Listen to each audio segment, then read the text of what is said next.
সকলের শুভ নববর্ষের শুভেচ্ছা জানাচ্ছি। আশা করছি আপনারা সবাই সুস্থ আছেন, ভালো আছেন।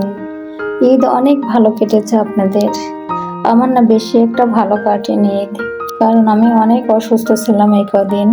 মানে ঈদের আগে বেশ কিছুদিন আগের থেকেই আমি একটু অসুস্থ, তাই এই জন্য আপনাদের সাথে ভিডিও শেয়ার করতে পারিনি। আর আমি ভিডিও ছাড়তে চাই, তারপরেও আমার মেয়েরা বলে যে না, এখন তো ছাড়াই যাবে না, কারণ অনেক অসুস্থ, আগে সুস্থ হয়ে নেন তারপরে ভিডিও ছাড়বেন। এই জন্য আর ছাড়া হয় না। তা ভাবলাম যে নববর্ষ, তা আপনাদের একটু নববর্ষের শুভেচ্ছাটা জানাই। আর আমার ভিডিওটাও আমি একটু আজকে একটু ছাড়ি এই জন্য। তা আমি এখানে এই যে গরম ভাতের ভিতরে পানি ঢেলে দিয়েছি, দিয়ে একটু পানিটা একটু বেশি হয়েছে, এই জন্য পানিটা একটু মানে কাত করে একটু ফেলে নিলাম। আর এখানে কাঁচামরিচ পেঁয়াজ নিয়ে আসছি, দেখেন কি করি এটা দিয়ে। আপুরা ভাইয়েরা, আপনাদের ঈদ কেমন কেটেছে? আমার না বেশি একটা ঈদ ভালো কাটেনি, কারণ আমি অনেক অসুস্থ ছিলাম, তো এই জন্য আমি এইবার শপিংও করতে পারিনি। মানে দুই একটা কিনছি, কেনার পরে আর যাইতে পারিনি, আর কেনাও হয়নি। আর আপনাদের ভাই বলে যে এখনো অনেক গরম পড়েছে, এর ভিতরে মানে কোথাও তো যাওয়া হচ্ছে না, এখন আর কেনা লাগবে না, ঈদের পরে কেনাকাটা করো। আর অসুস্থ আমার মেয়েরাও বললাম কোথাও যাবো না, দরকার নাই এখন কেনার, সেই জন্য আর কিনা হয়নি। টাকা আছে, যাবো কোনো একদিনকে, যাবো একটু সুস্থ হয়েছি যাব। তারপরেও এখনো বেশি একটা সুস্থ না, কারণ আমার একটু কথা বলতে একটু কষ্ট হয়, কারণ এই নিঃশ্বাসের সমস্যা। মানে একটু কথা বললে আমার হাঁপ লেগে যায় শুধু। আমি না এইভাবে 2 বছর আগে একবার করে দিয়েছিলাম, মানে শুভ নববর্ষ লেখে আপনাদের ভাইয়ের মানে প্লেটটা সাজাইছি সকালে। রাত্রে আমি পান্তা ভাত করছিলাম, মানে ভাতের ভিতরে পানি ঢেলে রাত্রে আবার মাছ রান্না করছিলাম, রান্না করে রেখে দিয়েছি, রেখে দিয়ে আলু ভর্তা করছিলাম করে সকালে উনি ঘুমের থেকে, উনি আবার ভাত খেত না, এর আগে তো যাও খেত, রুটি খায় এরকমই। তো ওই দিনকে আমি আবার ভাত পানি দেওয়া ভাত ভাবলাম যে এগুলো করব, এই জন্য আমার পানি দিয়ে রাখছি। তা উঠতে উঠতে একটু দেরি করে উঠছে, তা আমি আবার ওঠার আগে আমি আবার এভাবে আমি প্লেটটা সাজাইছি। সাজানোর পরে টেবিলে দিয়ে মানে সাজানোর পর আমি টেবিলে নিয়ে এসে ঢেকে রাখছি, শর্ট পিসটা দিয়ে ঢেকে রাখছি, যে যখন এসে খাই ভাববে যে যাও নাই রুটি মনে হয়। তো গেলে পারে, তো সরফেসটা উঠায় দেখে এরকম। তো আমার দিকে অনেকক্ষণ ধরে একটু তাকিয়েছিল, তাকে থেকে থেকে নিয়ে দেখলাম উঠে চলে আসলো ঘরে, মানে না খেয়ে উঠে চলে আসলো ঘরে উঠে চলে আসলে পরে আবার আবার গেছে, আমি আবার ওইখানেই ছিলাম। ঘরে এসে হয়তো বা ডয়ার খুলতে শব্দ শুনছিলাম আমি, কিন্তু তারপরে ওখানে ডয়ার খুলে টাকা নিয়েছে, নেওয়ার পরে আমার ওইখানে যায় 1000 টাকা দিছিল এটার জন্য। তো আমার যে কি ভালো লাগছিল, অনেক আনন্দ লাগছিল যে 1 প্লেট পান্তা ভাত আমি এবার বেচেছি, মানে ওনার কাছে তাহলে বেচা হলো যে 1 প্লেট পান্তা ভাত 1000 টাকা। তো আমার অনেক আনন্দ লাগছিল। অবশ্য ওই টাকাটা আমি এখনো রেখে দিয়েছি, আছে ওই টাকাটা।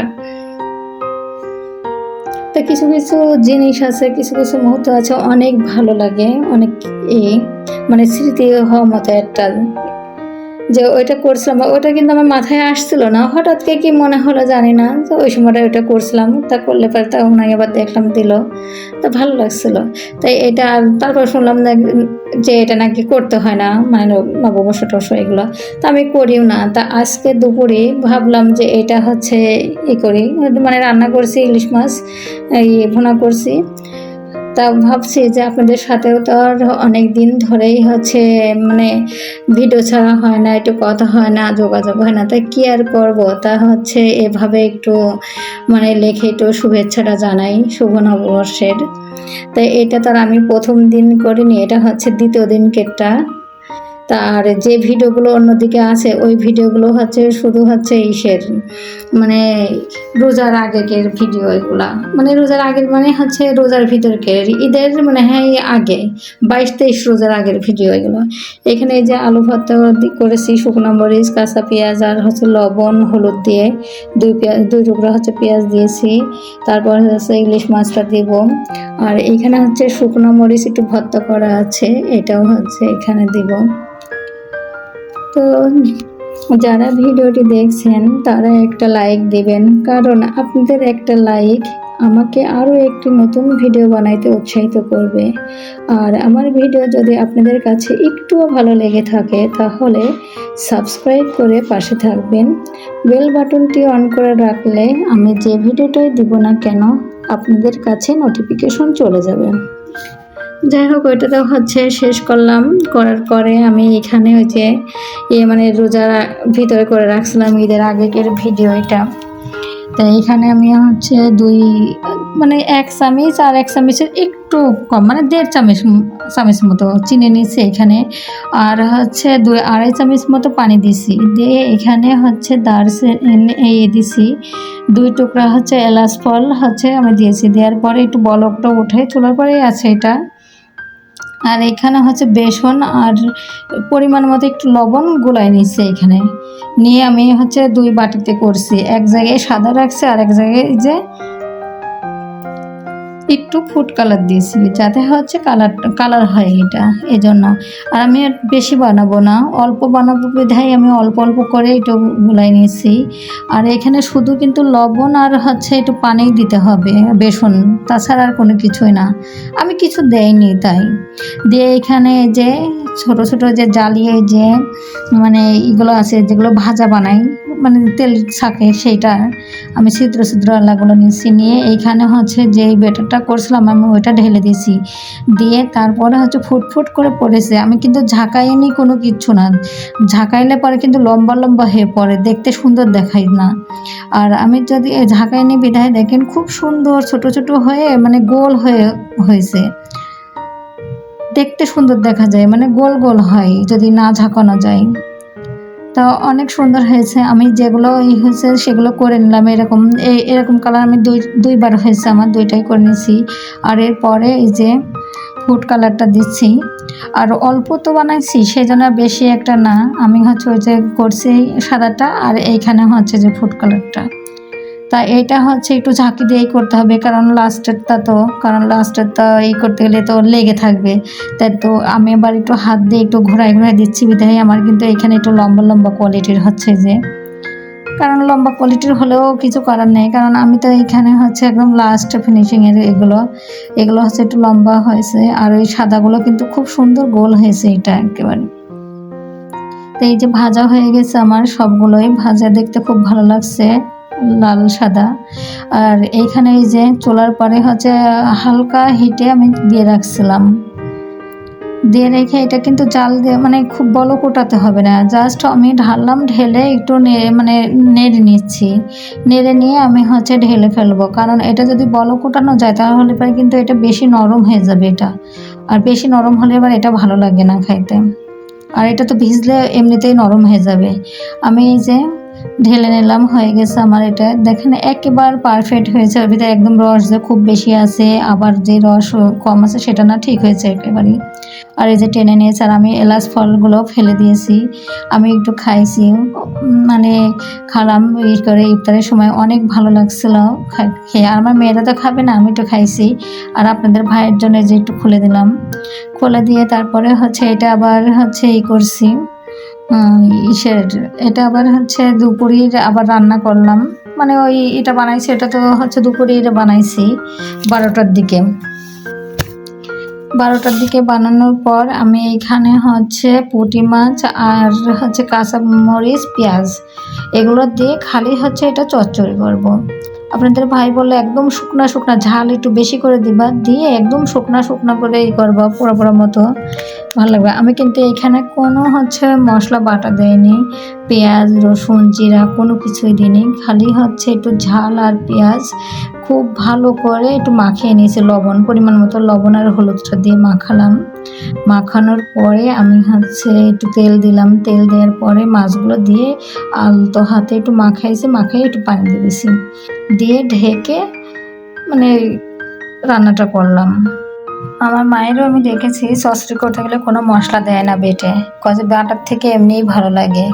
আর এই যে মানে পোড়া পোড়া এই যে পুড়ে গেছে নিচের দিকে লাল লাল মতো হয়েছে পেঁয়াজটা কাঁচামরিচটা, এটা যে মানে পোড়া পোড়া একটা সেন্ট, এটা যে কি ভালো লাগবে, মানে খাইতে অনেক একটা ভালো লাগবে। আর এটা ফ্লেভার এটা অন্যরকম। এখানে আমি যে আলুগুলো ভেজে নিচ্ছি। এখানে মুরগির মাংস রান্না করব আমি, দেশি মুরগি। আর এই আলুটা ভাজি আমি মানে মুরগি রান্না করতে গেলেই আমি আলুটা একটু ভেজে নিই লবণ আর একটু হলুদ দিয়ে, লবণটা আগে দিয়ে একটু নেড়ে চেড়ে নিয়ে একটু পরে হলুদটা দিয়ে তারপরে তা এখানে আমার ওঠানো হয়ে গেছে, ভেজে উঠায় ফেললাম আলুটা। আর এখানে মশলা কষাচ্ছি আমি। এখানে শুকনো মরিচের গুঁড়া দিয়েছি, একটু পেঁয়াজ রসুন আদা বাটা, তারপরে জিরা, তারপরে ধনিয়ার গুঁড়া দিয়েছি, এলাচ ফল দারচিনি বেটে দিয়েছি, আবার আস্তগুলোও দিয়েছি আমি, গোটা জিরাও দিয়েছি। দিয়ে ভালো করে মশলাটা কষানোর পরে মাংসগুলো দিয়ে একটু নেড়ে চেড়ে কষানোর পানি দিয়েছি, কষানোর পানি শুকানোর পরে আমি ঝোলের পানি দিয়ে তারপর আলুগুলো দিয়েছি। দেখেন আলুগুলো কি দারুণ দেখা যাচ্ছে, মানে এত ভালো লাগছে, আলুগুলোই দেখেন তাকাই আছে। আসলে ভেজে দিলে দেখতে সুন্দর দেখা যায়, কিন্তু তরকারিটা খাইতেও অনেক ভালো লাগছিল। আর এইখানে আমি এই পাটিসাপটা বানাবো। এই পাটিসাপটাটা আমার বড় মেয়েও পছন্দ করে অনেক, আর আপনাদের ভাইও অনেক পছন্দ করে। আর আমাদের বাসায় আবার যে জিনিসটা পছন্দ হয় বা ভালো হয় সেই জিনিসটা আবার একটু 2 দিন 3 দিন পর পরই বলে যে এটা করো তো একটু, মেয়েরা বলবে আম্মু এটা করেন তো একটু, এরকম। তো একটা জিনিস 2-3 বার করে খাওয়া হয়ে যায়, মানে কিছুদিন পর পরই এরকম। আর আমি এটা এই যে সুজি, আমি আবার অনেকে খিরসাটা বানাই নাই, খালি মানে দুধ জাল দিয়ে মাখন দিয়ে বানাই বা সর দিয়ে বানাই। আমি ওইটা করি না, আমার মেয়েরা ওইটা পছন্দ করে না, বড় মেয়েও করে না, আবার আপনাদের ভাই ওইটা পছন্দ করে না। আমি আবার একটু সুজি ঘি দিয়ে খুব ভালো করে ভুনে নিই। ভুনার পরে মানে অল্প পরিমাণে একেবারে অল্প একটু সুজি দিয়ে আর দুধ একটু বেশি করে, গুঁড়া দুধ দিয়ে আমি গুঁড়া দুধ একটু বেশি করে দিয়ে একদম ঘন করে নিয়ে ওর ভিতরে সেই সুজিটা দিয়ে একদম ঘন ঘন করে ওরকম করে রান্না করে নিয়ে তারপরে এটা দিই। আর আমি এই ব্যাটারটা করছি চালের গুঁড়া দিয়েছি একটু বেশি পরিমাণ মতো বেশি, আর একটু ময়দা দিয়েছি একটু কম। আর অনেকে ময়দা দিয়ে বানায়, কারণ ময়দা দিয়ে বানাইলে পরে খাইতে কিন্তু ভালো লাগে না বেশি একটা। যদি চাউলের গুঁড়া দেওয়া যায় তাহলে ভালো হয় খাইতে। আর চালের গুঁড়া দিলে পরে এই যে পাটির মতো যেটা, এটা ভাঁজটা হয় না, ভেঙে ভেঙে যায়, আর একটু পরে যে শক্ত মতো হয়। এই জন্য কি একটু ময়দা দিলে পরে একটু নরমও হয়, আবার ভাঁজটাও সুন্দর হয়। তা আমি এখানে যখন ওই ব্যাটারটা করেছি তখন আমি শুধু লবণ আর পানি পরিমাণ মতো পানি দিয়ে একটু ব্যাটারটা করে নিয়েছি। বেশি মানে ঘন হবে না, কিন্তু পাতলা কোয়ালিটির হলেই ভালো হয়, পাতলা পাতলা হলে পারে। তাই এই ব্যাটারটা করার পরে আমি অল্প একটু উঠায় নিয়েছি, নেওয়ার পরে এখানে কালার ফুড ওই যেটা দেখছেন কালার ফুডটা দিছি, রেড কালারটা দিয়ে তারপর অল্প একটু রাখছিলাম ওই রেড কালারটা দিয়ে, আর সাদাই ছিল বেশি। তা আমি আবার এক এক রকমের ডিজাইনকে বানাই দিচ্ছি। এটা একটু ছিল আমি মানে জায়গায় জায়গায় ঝিরঝির করে দিচ্ছি, যাতে জায়গায় জায়গায় ছিটে ফোটার মতো একটু লাল লাল মতো দেখায়, তাহলে দেখতে অনেক সুন্দর দেখা যাবে। আবার কিছু বানিয়েছে যে গোল করে রাউন্ড করে দিয়েছি, দিয়ে তারপরে বানাইছি, ওইটাও দেখতে অনেক সুন্দর লাগছিল। আর লাস্টে যেটা হয়েছে, কারণ লালটাও অল্প একটু আছে, লাল ব্যাটারটাও, আবার সাদা ব্যাটারও অল্প একটু আছে। তা আমি অর্ধেক করে লাল আর একটু সাদা দিয়েছি, দিয়ে ওইটা বানিয়েছি, ওইটাও দেখতে অনেক সুন্দর হয়েছিল। আর আপনারা কিন্তু ভেবেন না যে আমি এখানে চিনি দেয়নি, আমি কিন্তু সুজিতে পরিমাণ মতো একটু চিনি দিয়েছি, একটু লবণ দিয়েছি, তারপর একটু যে কিশমিশ দিয়েছি, এলাচ ফল দারচিনি এগুলোও দিয়েছি, দিয়ে আমি এগুলো উঠে ফেলেছি, কিশমিশটা আছে একটু। চিনির কথা বলিনি বিধায় ভাববেন যে আমি চিনি দেয়নি সেজন্য বলিনি, আসলে আমি দিয়েছি। আর খাইতে কিন্তু অনেক ভালো লাগছিল। আর এইখানে আমি এই যে বেগুনটা হচ্ছে পোড়া, মানে আমার বড় মেয়ের খুবই পছন্দের একটা ভর্তা এটা। বেগুন হচ্ছে পুড়ে ভর্তা, কারণ পোড়াইলে পরে তো ফ্লেভারটা একটা অন্যরকম আসে, এই জন্য পোড়া ভর্তা সে খুবই পছন্দ করে। তো এইখানে আমি হচ্ছে সরিষার তেল মাখায়ে গায়ে মাখাইছি সরিষার তেল, এই যে বেগুনের মাখানোর পরে আমি গ্যাসের উপরে দিয়ে ঘোরাই ঘোরাই হচ্ছে এটা পুড়াই নিয়েছি ভালো করে, এই পাশ ওই পাশ করে ঘুরাই ঘুরাই দিয়েছি, দিয়ে আর আস্তে হিট দিয়েছিলাম লো হিটে, দিয়ে ওটা পোড়াই নিলাম। নিয়ে পোড়ানো হয়ে গেছে, আমি যে কালো খোসাটাও আমি ফেলে দিলাম, দিয়ে বোটাটাও ভালো করে কেটে নিলাম। নিয়ে তারপরে এখানে শুকনো মরিচ, কাঁচা মরিচ, পেঁয়াজ দিয়ে লবণ দিয়ে খুব ভালো করে চটকে মাখিয়ে নিলাম।